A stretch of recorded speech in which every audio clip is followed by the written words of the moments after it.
Taylor, over here, on your left. Gauche. À gauche. Hi.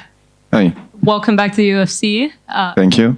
But there was a little bit of a switch up in opponent. So how worried were you that, you know, when they switched the opponent on you, how worried were you that you weren't going to get to compete on Saturday? Taylor, est-ce que tu peux nous parler un petit peu de ce qui s'est passé, changement d'adversaire? Est-ce qu'il y a eu un petit moment où tu étais inquiet que ce combat n'allait pas se faire? Oui, j'ai eu des inquiétudes, j'ai été inquiet, mais j'ai été rassuré par l'UFC qui m'a tout de suite dit qu'ils allaient pouvoir gérer un remplaçant. Et c'est ce qui a été fait, donc je suis très content. I was worried. I was worried that this fight wouldn't be able to happen, but to be honest, I was reassured immediately by the UFC that I would be able to fight, and so I'm incredibly grateful and happy to them. And you missed out last year because you got injured. So when this happened, were you like, oh no, not again? L'année dernière, évidemment, tu as dû renoncer parce que tu t'es blessé. Donc, est-ce que quand tu as su la nouvelle, tu te dis oh non, c'est pas possible cette fois encore? Je me suis dit, je suis maudit, je sais pas ce qui se passe, mais voilà, encore une fois, là, c'était pas de mon fait, c'était l'adversaire qui avait un souci. Donc, à partir du moment où on m'a expliqué qu'il n'y aurait pas de problème et que j'aurais un adversaire, j'ai été tout de suite confiant et rassuré. I said to myself, I can't believe this. I must be cursed. But, you know, last time I got injured. This time it wasn't up to me. It was my opponent who had a problem. But as I mentioned, as soon as I found out the news, the UFC reassured me that I would be able to fight. I would have an opponent. So I felt good in the end. And you parted ways with the UFC in 2015. It was a weird one because you were coming off of a win. So did that leave like a bitter taste in your mouth? Obviously, you had a lot of success. You're still only 31, but what was kind of your mentality? And did you feel like you were going to make your way back to the UFC? Tu es parti de l'UFC en 2015, surtout après une victoire. Donc, c'était un petit peu une situation étrange. Est-ce que cette séparation a laissé un goût un petit peu amer pour toi? Évidemment, depuis, tu as eu énormément de succès. Tu es encore jeune, tu n'as que 31 ans. Donc, est-ce que tu peux nous parler un petit peu de tout ça et de ton retour? Sur le moment, oui, j'ai pas apprécié, forcément, je pense comme tout le monde, et j'ai pas compris même.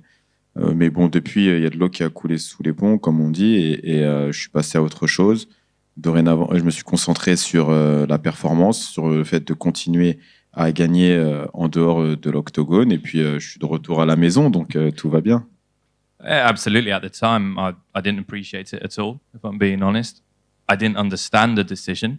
However, now it's all water under the bridge. You know, I focused on my performances. I worked hard to get back to the objective, which was this. And, you know, I'm fighting at home, so I'm happy. It couldn't be a better comeback. And you were one of the first French fighters to join the UFC. How much do you feel like the sport has grown when you see a card like this that is full of French fighters? Tu as été l'un des premiers combattants français à rejoindre l'UFC. Maintenant, avec autant de combattants justement de l'Hexagone qui sont sur cette carte, à quel point est-ce que tu penses que le sport MMA français a grandi pendant cette absence? Je pense que le MMA, plus globalement, a grandi pendant toutes ces années, et le MMA français, il a été légalisé depuis maintenant 3 ans. Il y a eu une croissance absolument extraordinaire, et moi, je suis content de voir que je suis plus le seul petit Frenchie de l'organisation, comme ça a pu l'être dans le passé, et qu'on est dorénavant 9 sur la carte. Well, generally speaking, I think that it's MMA that's grown, and as a consequence, French MMA has grown. So I'm incredibly happy that that's happened, and you know, I'm also very content that I'm not the only Frenchie that's on this card. It's you know, now there's 9 of us, so it's the best possible time to do it. And again, it's more than anything happiness to see that the sport has grown overall. And one last one from me. Do you almost feel like a bit of a chip on your shoulder to prove that kind of it was a mistake letting you go? You've had a lot of experience. You've won belts. You fought really tough guys. Nate Maness, who's in the UFC right now. So do you almost feel like this is your chance to prove why it was a mistake back then? Tu as combattu dans de très grandes organisations. Tu as battu plein d'adversaires qui étaient hyper costauds, coriaces. Donc, est-ce que tu trouves que tu as un point à prouver, quelque chose à prouver, que c'était une erreur que de l'UFC qui t'ont lâché en 2015 et que maintenant, justement, tu es là pour démontrer que c'était une erreur? Je pense que cette sortie de l'UFC, finalement, et que du recul, elle a été bénéfique pour moi, puisque j'ai pu grandir dans plein d'aspects de ma vie. Et du coup, alors je dirais pas merci de pas m'avoir re-signé en 2016, mais en tout cas, voilà, j'en ai profité pour faire évoluer plein de parties de ma vie, mon jeu du MMA, et je pense que je suis mieux préparé maintenant à faire carrière à l'UFC que je l'étais auparavant. Donc, pas de regrets et pas forcément de choses à prouver, juste voilà, j'ai envie de prendre du bon moment et puis de faire des beaux combats.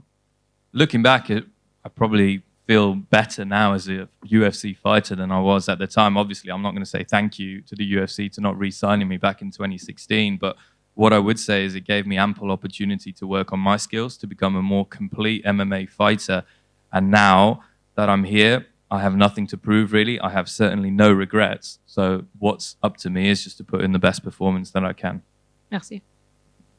Taylor, par ici. Pour tous les fans français que tu suivent depuis longtemps, c'est déjà, je suis sûr, une victoire de te voir ici, mais je suis sûr que pour toi, c'est pas assez. Est-ce que tu peux nous parler un peu de tes ambitions? Comme ça a été dit précédemment, tu n'as que 31 ans, c'est jeune dans le MMA. Est-ce que tu as de réelles ambitions dans cette catégorie ou comme tu aussi l'as dit, tu es venu pour prendre du bon temps? En fait, je pense qu'on peut avoir des ambitions, des objectifs, tout en prenant du bon temps. Les deux ne se sont pas opposés.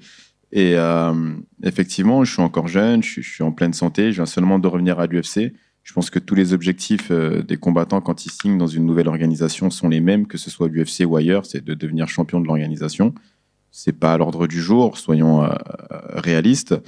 Mais voilà, j'ai dans l'idée de travailler dur, de m'entraîner dur et d'aller le plus loin possible dans cette nouvelle aventure. Tu avais dit l'année dernière aussi que tu pouvais, si c'était potentiellement possible, faire ton fight et retourner aux commentaires sur RMC. On voit que tu es de nouveau le dernier combat de la carte préliminaire. Est-ce que c'est quelque chose auquel on peut s'attendre pour samedi? Alors, je suis pas sûr que ça a déjà été fait, qu'un combattant fight dans une soirée et aille commenter Ce serait après. une première. Ouais, ce serait une première. Donc, si je peux rajouter cette corde-là à mon arc, pourquoi pas. Je pense que il y a ma carrière qui est en cours, c'est aussi une aventure qui est en train de s'écrire. Et si je peux rajouter des petites parties comme ça, assez fun dans mon aventure sportive, pourquoi pas. Et dernière question pour moi. Justement, tu as expliqué que depuis 2016, tu as développé plein de choses aussi autour du MMA. Tu as plein d'activités.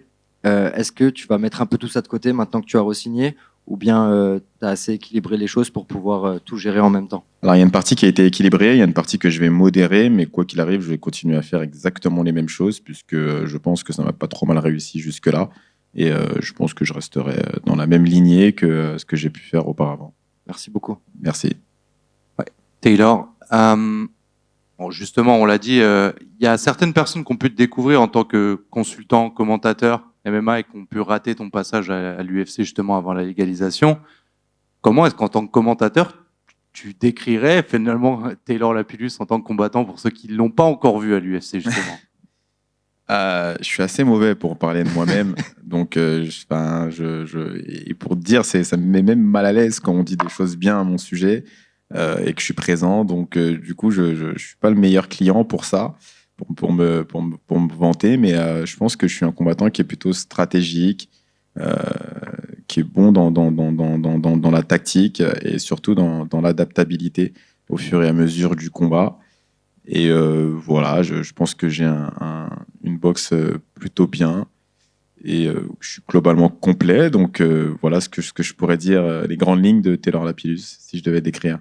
Et quand tu reviens pour, on va dire, un second run à l'UFC, dans ta tête, qu'est-ce que tu as envie que l'UFC voit de toi en tant que combattant comme progrès ou comme chose qui s'est développée, qu'ils auraient pu manquer justement en 2016? Ce qu'on a un peu manqué en 2016, c'est que je finissais pas forcément mes combats. Ça a un petit peu changé avec le temps et c'est ce que j'ai envie de faire. J'ai envie de montrer que dorénavant, je peux battre mes adversaires avec la manière et que j'ai évolué dans mon MMA et dans ma vision du MMA. Donc, c'est des choses que je pourrais avoir envie de montrer effectivement à l'organisation.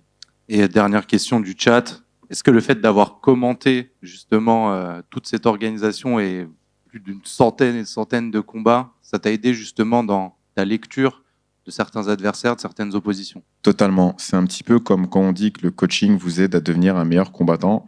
Bah là, l'analyse de combat m'a aidé à devenir également un meilleur combattant. J'ai mieux compris certaines choses, mieux vu certaines erreurs qu'il fallait éviter et certaines choses qu'il fallait faire pour pouvoir gagner les combats. Donc ça m'a beaucoup aidé. Merci Taylor. De rien. Taylor over here, any of his fights, and what do you think of him as an opponent?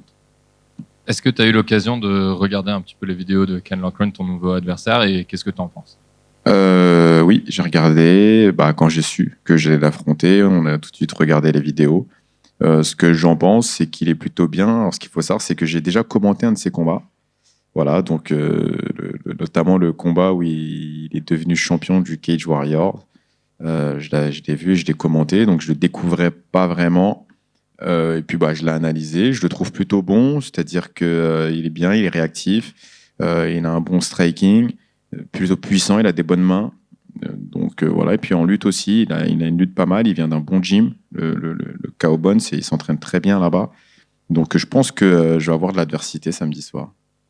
As soon as I got the news, I obviously looked at some tape, but what you need to know is that I actually commentated on one of his fights when he won Cage Warriors. So I was able to analyze him. He's not a new opponent in that respect. I know him. I know what he's like. He's a pretty powerful guy. He's a good fighter. He's decent as well when it comes to the grapple and the clinch. So from that point of view, I think it's going to be an interesting fight in that regard. So, you know, I'm focused on what I can do as well. But obviously, he's a fighter that I know and that I'm sure that will match up well. And have you had time to kind of build a game plan? How different, if you have built a game plan, is that game plan from the one that you were going to use on your prior opponent? Est-ce que tu as eu le temps de construire un game plan pour ce combat? Et si c'est le cas, à quel point est-ce que ce plan est différent de celui que tu avais construit auparavant? On a changé quelques détails. Je pense que dans les grandes lignes, ça ressemble à la précédente stratégie. On a juste changé quelques paramètres pour que ça puisse coller à Kaolan Loughran, mais globalement, voilà, ça ressemble un petit peu au match-up à la stratégie qu'on avait pu mettre avant. Et puis, j'ai déjà affronté des combattants de ce style-là, donc ça me dénature pas trop. No, obviously I did have to tweak the game plan a little bit, but by and large it did remain the same.